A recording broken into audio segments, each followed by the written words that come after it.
All right, Davis, you want to start? Yes. Welcome to How to Start a Let's Play Show on YouTube. Here, scoot over here. Then I blocked the thing. I thought I'm in. Go over here. I'm okay.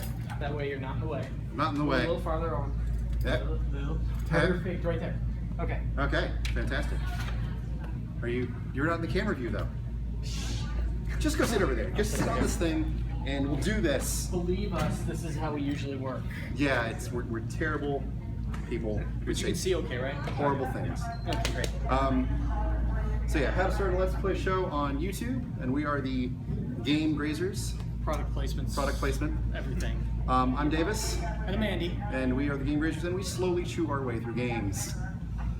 So we have been operating our channel since about October last year. We currently have about 300 videos on our channel, have about 130 subscribers with about 14,000 views on our videos.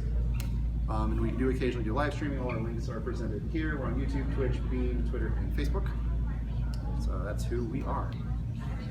So why should someone make a Let's Play show? Well, first of all, it's pretty fun and it's very easy to get started if you have the right gear and equipment, which we'll go over in a moment. It's a great way to expand your own enjoyment of gaming.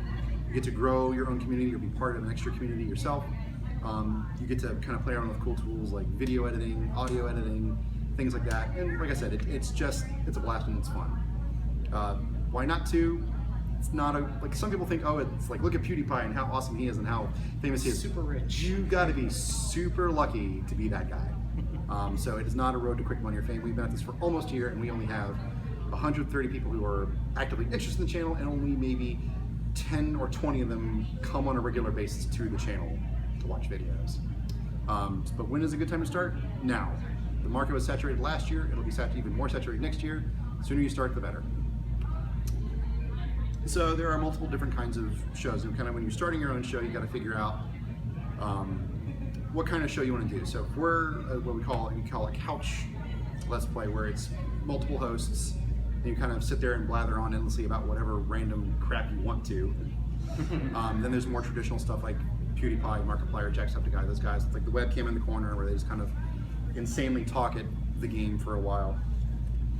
There are different editing styles that go in each video, so like PewDiePie, all those guys, single players, they tend to be like, they'll record for like 4 hours and call it all down to like a 15-minute video. Or then there's something more like Game Grumps, where or like us, where we sit down, we play a game, and we present it to you as it is. We don't edit it, we maybe add some visual effects to it, but otherwise it's just, this is us playing games. And hopefully our commentary keeps things interesting enough that nobody stops watching. Yes. So kind of the main thing when you're thinking about your show is, what kind of content are you aiming for? Are you trying to be funny? Are you trying to be informative? Are you trying to do like walkthrough guides? Are you just playing games that make speed running? Or are you like playing rage games that make you like super frustrated? Or are you playing horror games where you have funny cuts of you being jump scared all the time? And so another kind of general thing you need to focus on is, who is your audience? Are you just aiming for a wide audience, a young audience, a mature audience? I mean, that's kind of the things you need to think about when you're making your own Let's Play show. But a great tip is, when you're first starting out and thinking about what you want to do, make the videos you would enjoy watching. You are going to be your first fan, and you're probably also eventually going to be your own worst critic. So and if you have any questions about anything we're talking about on your Let's Plays, please feel free to raise your hand and ask.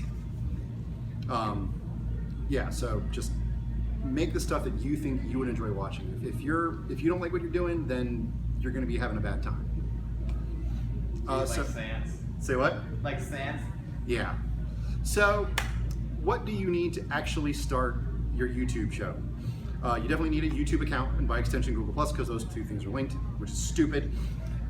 You'll definitely need an above average computer, because your graphics card needs to be good and your CPU needs to be good, because when you're recording, both those things are going to be hammered by the software that you're running. And when you're editing videos, especially if you're using Adobe software, you need a decent chunk of RAM. I actually don't have enough RAM. I have 8, which is the bare minimum. I need to like upgrade to 16. So recording software, like you need something that actually records the gameplay or whatever else you're doing.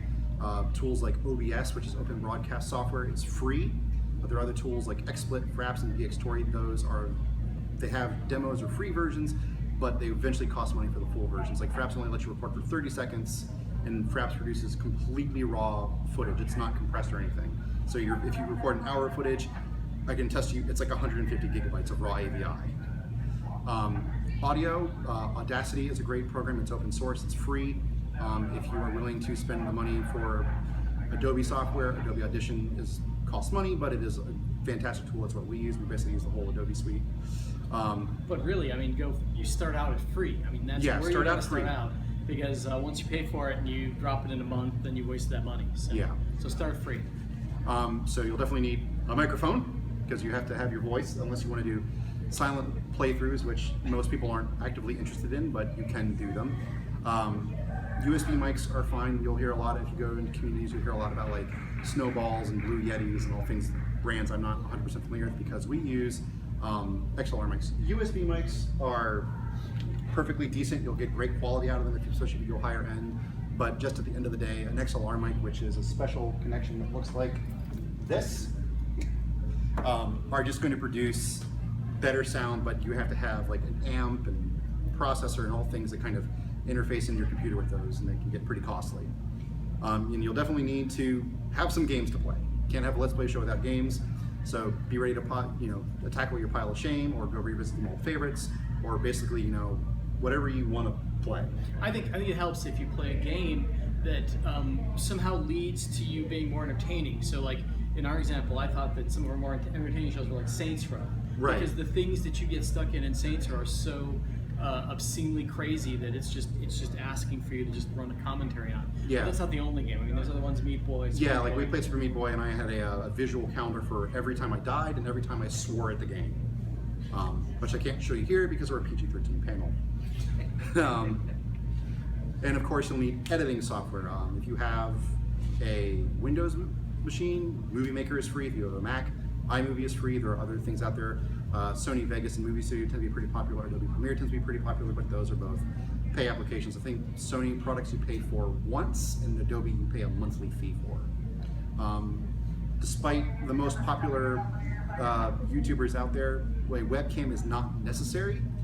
If you don't have the personality to make your webcam work, it's not going to add much to it. Or you could be like us, where we sit like this distance away when we're actually recording, so it does not fit onto the thing. And if you want to do consoles, you'll need a capture card.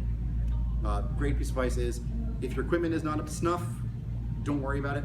Everyone has to start somewhere in the beginning. So when you're first getting started, we did sort of a trial run on our show. We basically got together a couple times, like tested out like what's our recording process, what do we need to do, when do we need to do it, and sort of we found the kinks in the system and did a commentary like, would this actually be interesting for people to watch? It kind of gives you a chance to test the waters and see what you think you can do.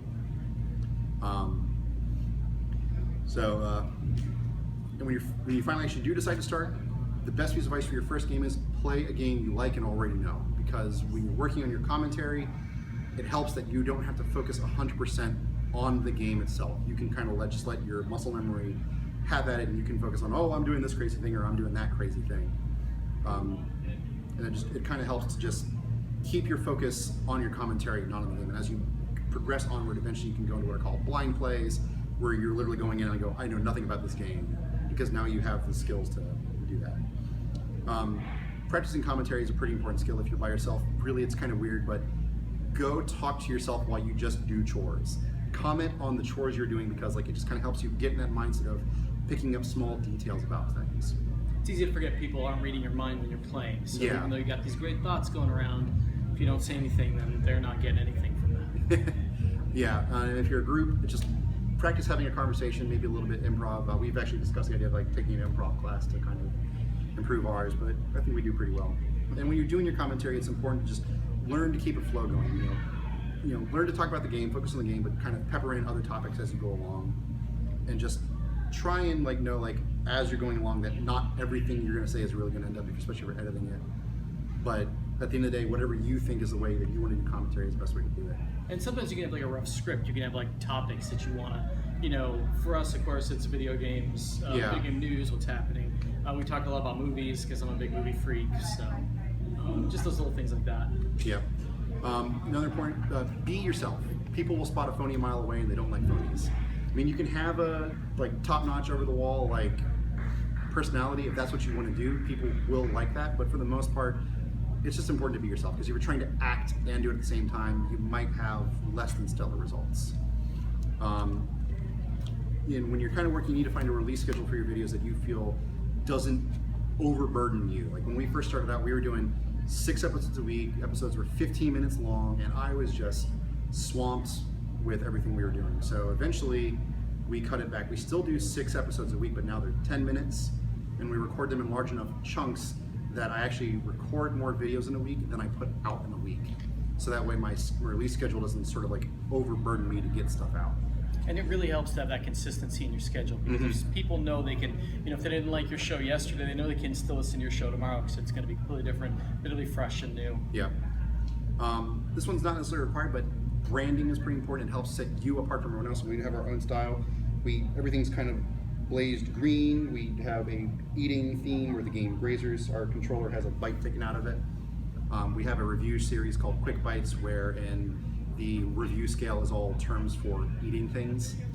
You can gourmandize, devour, nibble, or chew, or put it in the trash. Those kind of things to help accentuate you and your show and what you're trying to accomplish. Just something that kind of like sets you apart from everyone else. And another kind of thing is your first content, and I look back at mine sometimes, like it's okay, but as time goes on, it gets a little less good. So it's like, don't be dissuaded if what you're producing at first is not great. Just keep plugging away, practice, and it'll eventually become something you'll probably be proud of. So then once you've actually started, then you kind of need to get your channel up and running and going. So there are kind of 2 major schools of thought in getting your channel going. So there's the road to fast growth, where you kind of look at what the trends are, who's doing what on YouTube, and like what kind of videos are they doing. So like you see people like doing like, currently the kind of hot topic is No Man's Sky. Back in the day it was 5 Nights at Freddy's, the jump scare kind of thing, or just whatever thing people think. So you can try and get on fast trends and be in the right place at the right time. It's a great way to grow fast and get more subscribers and get more views, but it tends to also have a drawback of those people may only come for that one specific thing and then be gone.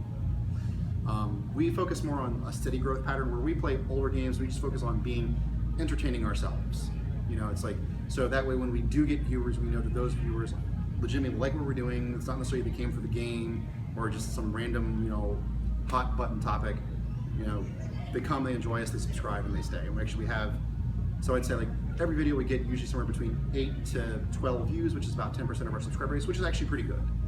And I thought it was kind of interesting that, when, for the long-term plays, the ones for multiple episodes, like take for example Shantae, that was a very interesting series because Davis did the voice work, so there's no voice work in it.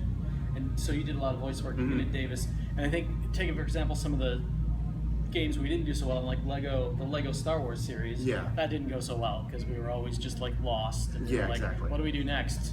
So that's the kind of things you have to think about. Yeah, but when you do that kind of way, you end up getting people who are dedicated. Despite like only doing that, we have 2 fans who come every day and comment on every single video we post. It's ridiculous. Then we said before, be consistent in your upload schedule. We upload Monday through Friday at noon, and then we also put up a special Saturday episode at 9 a.m., which is Super Mario Maker Saturdays. Which is pretty popular. Yeah, which is pretty popular. It's probably our most consistently popular show. And then you got to get your show out there. And there's really no trick to self-promotion. It's sort of, you just kind of need to make sure you're promoting yourself well, be nice with people, but don't spam it. People don't like that. Just don't go to like a random subreddit related to your game and be like, hey, look at this video I made. Most people won't care. So it's just kind of important to try and find the right places to go to promote that. And oddly enough, one of the first places you'll go are other Let's Players. Other Let's Players are key. They'll not only help you like grow your channel and be nice, they'll probably be among your first viewers because they're interested in that kind of content as well. They're your support community as well. Yeah, and there's your support. We have a lot of great friends all over in the Let's Play community who are super supportive of us and we're super supportive of them. It's sort of a feedback loop, but eventually one of those shows will be like, hey, you should go check out those guys, and all of a sudden you're kind of get an influx of other viewers. Part of getting your show out there is just kind of a low-key search engine optimization. Is really important. It's just like how you do your descriptions, how you do your tags, all sorts of various things. But it's nothing.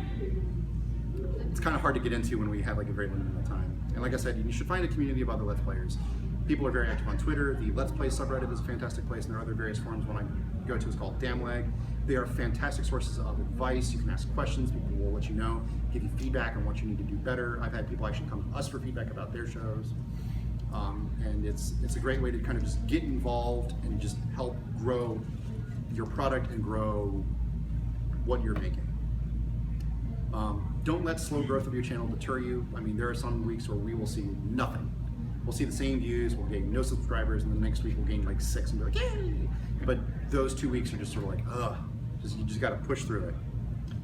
So there are 2 hot, contentious subjects in the Let's Play community for growing your channel: sub for sub and shout-outs. Sub for sub is if someone comes to your channel and says, "Hey, I'll subscribe to your channel if you subscribe to mine." Don't bother. It means absolutely nothing, because all you're going to get is a dead subscriber who just is only interested in growing his own numbers. They're not interested in growing you. They're only interested in growing themselves, and they're never going to come. They're never going to be part of your viewer base, and all of a sudden you're going to have a view ratio to subscriber ratio that's completely out of whack. And shoutouts are kind of a similar thing, where someone's like, come into my channel, like it, subscribe to it, comment on every video, and I might shout you out so that other people come to your channel. Again, just you get dead subscribers, people who are not interested in what you're producing. And really the best thing is engage your audience. Ask them to leave comments, ask them to follow you on Twitter. Just make sure they are active in what you're doing. And sometimes another great way to do this is to augment your Let's Play show with like live streaming. Get them to become part of your community, and they will most likely become your greatest advocates. They'll tweet out your show, they'll put you on Facebook, they'll do whatever it takes to get your show up and running. And streaming is pretty low overhead compared to production. Yeah, say the streaming you just go and you do it. It's supposed to like Let's Play where we game for like 2 hours, and I will probably spend 6 to 8 hours a week actually producing episodes. So that really kind of wraps it up for like just kind of getting your foot in the door. And here's just like some general advice for starting your channel. First and foremost, have fun. That's really the most important thing, is just to sit down, play some games, and enjoy yourself. Define your own success. Don't try, like, if you have a channel you like and you're like, oh my god, those guys have like 1,000 subscribers and I have 100, don't let that bother you. Either they've been working at it harder than you have, or they just got lucky. The only person you have to own up to for your progress is yourself. Be yourself, be genuine, be your biggest fan and your worst critic. I'm just reading these off. But here's another great one. People will come because you're playing a game. They're like, oh cool, they're playing Doom 2016. They may be interested in Doom 2016 for an episode or 2, but if you're fun and entertaining, they will stay because you are fun and entertaining, not because of the game itself. Don't worry about your equipment. If you have low quality mics or you can't afford a top-end PC, you can still record in 480. Most people aren't going to care as long as the show itself is interesting. I know a guy who still records his Wii U through S-video cable. That's so retro. I know. And practice is your best bet, and you will learn far more just doing than you ever will by like reading a tutorial. Reading a tutorial is great to get you started, but is not the end-all be-all of what you're trying to accomplish. Find a community, be part of it. Those people, like I said, will help you out. Self-doubt is okay. I mean, like I said, once a month I just have days where I'm like, I can't do this anymore. I sit on it for 24 hours, the next day I'm like, yes, let's go edit some videos. And you just kind of get back into it. So you just kind of take it in stride and always aim to do your best. And of course, have fun. That is really the most ardent advice I can give. Yeah, never be fake. I mean, people can see right through that right away if you're faking it. And, you know, talk about stuff you're interested in, because even if it's real niche stuff, there's other people out there that are interested, and those are the kind of people you want to engage, because they're the ones who are going to stay with you. So that is it for our panel. Does anyone have any questions? Our small audience of 3 people, thank you all so much thanks for coming to our panel at 4 on a Friday. But thanks to OmegaCon for doing this. Yes, thank you all so much. So, for those of you who came in late, I will go back who we are. We are the Game Grazers. Do you want to show a Grazers. quick video? We got time, and these people are all over 13, right? Yes, they're all over 13. So let's slip in some rated R. So this is a PG-13 panel, but our show is very rated R. Andy is the king of raunchy, terrible humor. And it's been hard to hold it all back, but I have. Yeah. And I'm really happy. I don't know what was in our best of May, but we'll take a look. Okay, can you go full screen? Full screen. Oh, we have speakers. Hi, I'm Davis. I'm Eddie. And this is Best of Game Grazers. Full screen that bitch. So this is what I'm talking about with the swear counter. There's an enemy in Mario, as it came in Mario Sunshine. They're like these big bulbous duck things. And they launch you into the air. They're called cataquacks, is their actual name. Okay. but I call them fucking ducks. Fucking ducks. I like yours better. So like they show up in like some of the Mario Kart levels, and I'm like, a bunch of fucking ducks. Your bomb diffuser today will help you defuse millions and millions of bombs. Oh my god, it's Dr. Carl Sagan. And this is why I should probably be over in the dubbing If you panel. wish to disarm a bomb from scratch, Let's see if I can't find you must first. This one is this. We're just trying to wrap it up by 4:30. That's why we're moving Yeah. so quick. Well, my bowels make dirty water. Oh, here we go. You're gonna do Don. Yes, because this is probably my favorite episode we've ever produced. This game sure is a mega ton of fun. Not that. And in a world where there is nothing but bombs, the movie boy Sky would tell you how to disarm them. Oh my god, I just got like a mad boner. Well, that's just fucking fantastic. Alright, we got a white abortion button. Abortion button. Yes. Something tells me that's illegal in the state of Texas. Okay then. Only if you're caught. Click your jizz face. His face clicking. Click them boobies. Yeah, baby. Indent that paragraph. Alright, we're good. And be a star like Don LaFontaine. Nice, we did it. Well done. 157. Oh right, we solved the bomb. Now comes your favorite one. Oh no, there's more. Yes, there's more. But No, wait, there's more. Well done. So this is our show. This is what we do with our spare 10 seconds time. left. 6, 5, 4. Well, get ready for the summer boom buster. Oh my god, wait. Ah! Oh, we're just gonna start kissing. Ah. That sounded like a terrible idea. I don't know who's worse at this, me or you. Seriously, fuck that module when it's butt ass. Oh man, I'm telling you. Oh, and Davis is really happy for this show. Yes, I'm so fucking happy, Andy. Listen to me. Can't you hear me smiling through my teeth? Yeah. Isn't it the most amazing experience ever? Playing this last level of Super Meat Boy. The best, most well-designed level ever. Oh, is that what you thought you had to do? No, that's not what I had to do. Fucking bullshit. I said fucking bullshit, but it sounded like bullshit. Bullshit. Bullshit. That's what this game is. It's a fucking pile of male bovine dung. Wow. Is that worse than female bovine dung? I don't know. But those are cows. Cow shit just doesn't sound as like aggravating as bullshit. You know? Like there's a good hard B and you're like, bullshit. Which this game is. That's it. That's Yep. a show. God damn these It gets worse. It gets worse. But that is our show. And thank you all for coming to our panel. Thanks. We greatly appreciate some validation of being at 4 o'clock on a Friday. Yes, yes. And we hope you all enjoyed it. Hope you enjoy the rest of your weekend here. Yep. It's a good time. Yep. Thank you all.